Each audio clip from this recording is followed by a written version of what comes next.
શ્રમણા, જે રામની તમે નાનપણથી સેવા પૂજા કરે છે તે શ્રીરામ સાક્ષાત રૂપમાં આજે તમારી સામે આવ્યા છે.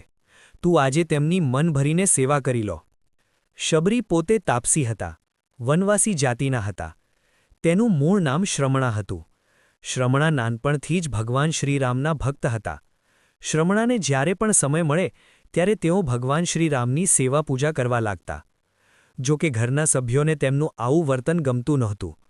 મોટા થઈ ગયા પછી શ્રમણાના લગ્ન કરી દેવામાં આવ્યા, પણ અફસોસ, શ્રમણાની ઈચ્છા મુજબનું તેમને કંઈ જ મળ્યું નહીં. શ્રમણાના સાસરાના લોકો ખૂબ જ અનાચારી અને દુરાચારી હતા. આવા ખરાબ માહોલમાં શ્રમણા જેવી સાત્વિક સ્ત્રીનું રહેવું અઘરું બની ગયું હતું. એકવાર તક મળતા શ્રમણા માતંગ ઋષિના આશ્રમે પહોંચી ગયા. ઋષિએ શ્રમણાને ત્યાં આવવા માટેનું કારણ પૂછ્યું, તેથી શ્રમણાએ બધી જ વાત જણાવી દીધી. માતંગ ઋષિ વિચારમાં પડી ગયા. થોડીવાર વિચાર્યા બાદ તેમણે શ્રમણાને પોતાના આશ્રમમાં રહેવાની આજ્ઞા આપી દીધી.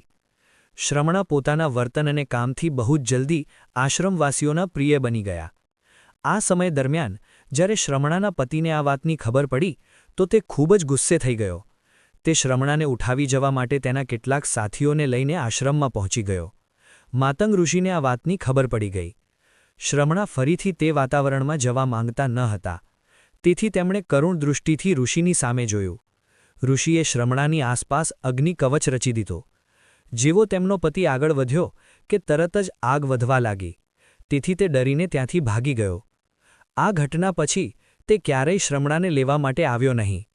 દિવસો વીતવા લાગ્યા. ભગવાન શ્રીરામ સીતાજીને શોધતા શોધતા માતંગ ઋષિના આશ્રમમાં પહોંચી ગયા. માતંગ ઋષિ તરત જ તેમને ઓળખી ગયા. તેમણે બંને ભાઈઓનું સ્વાગત કર્યું અને પછી શ્રમણાને બોલાવીને કહ્યું, શ્રમણા, જે રામની તમે નાનપણથી સેવા પૂજા કરે છે તે શ્રીરામ સાક્ષાત રૂપમાં આજે તમારી સામે આવ્યા છે. તમે આજે તેમની મન ભરીને સેવા કરી લો. શ્રમણા તરત જ કંદમૂળ લેવા જતા રહ્યા. થોડીવાર પછી તેઓ પાછા ફર્યા. તેઓ કંદમૂળની સાથોસાથ જંડલી બોર પણ લઈ આવ્યા. તેમણે કંદમૂળ તો ભગવાન શ્રીરામની સામે રાખી દીધા, પણ બોર મૂકવાનું સાહસ ન કરી શક્યા. શ્રમણાને બોર ખાટા કે ખરાબ નીકળશે તેવો ડર હતો. તેથી શ્રમણાએ બધા બોર ચાખવાના શરૂ કરી દીધા. શ્રમણા સારા બોર કોઈપણ જાતના સંકોચ વગર શ્રીરામને આપવા લાગ્યા. શ્રીરામ તેમની સરળતાથી મંત્રમુગ્ધ થઈ ગયા. પ્રભુ શ્રીરામે પ્રેમથી શ્રમણાના એઠા બોર પણ ખાઈ લીધા. ફળાહાર બાદ શ્રીરામે કહ્યું, હે પવિત્ર દિલના તાપસી, તમે હવે અમને ઋષ્યમુખ પર્વતનો માર્ગ દેખાડો. શબરીએ રામને વિગતપૂર્વક માર્ગ દેખાડ્યો.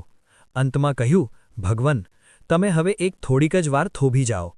મેં આ મઢી આગળ ચિતા ખડકી છે, ત્યાં તમે આવી બેસો. તમારા દેખતા હું બળતી ચિતામાં પ્રવેશ કરીશ. અગ્નિની શિખાઓ વચ્ચે હું તમારા દર્શન કર્યા કરીશ ને મારા ગુરુઓના આશીર્વાદથી હું દિવ્ય રૂપ ધરીને મારા ગુરુઓ પાસે બ્રહ્મલોકમાં પહોંચી જઈશ. હે પ્રભુ, તમે પણ પછી સુખેથી ઋષ્યમુખ તરફ પ્રયાણ કરજો. રામ લક્ષ્મણ બેઉ જણ મઢીની ઓસરીમાં આવી ઊભા રહ્યા. સામે જ ચિતા ભડભડ કરતી બળી રહી હતી. શબરી ચિંતામાં પ્રવેશ્યા અને દિવ્ય રૂપ ધારણ કરી બ્રહ્મલોકમાં પહોંચી ગયા. બેઉ ભાઈઓએ શબરીના આશ્રમને નમસ્કાર કર્યા. પછી પશ્ચિમ દિશામાં આવેલા પંપા સરોવર તરફ ચાલવા લાગ્યા. આમ ભગવાનની સેવા માટેના ઉત્તમ નારીપાત્ર તરીકે શબરીને વંદન કરાય છે. જય શ્રીરામ.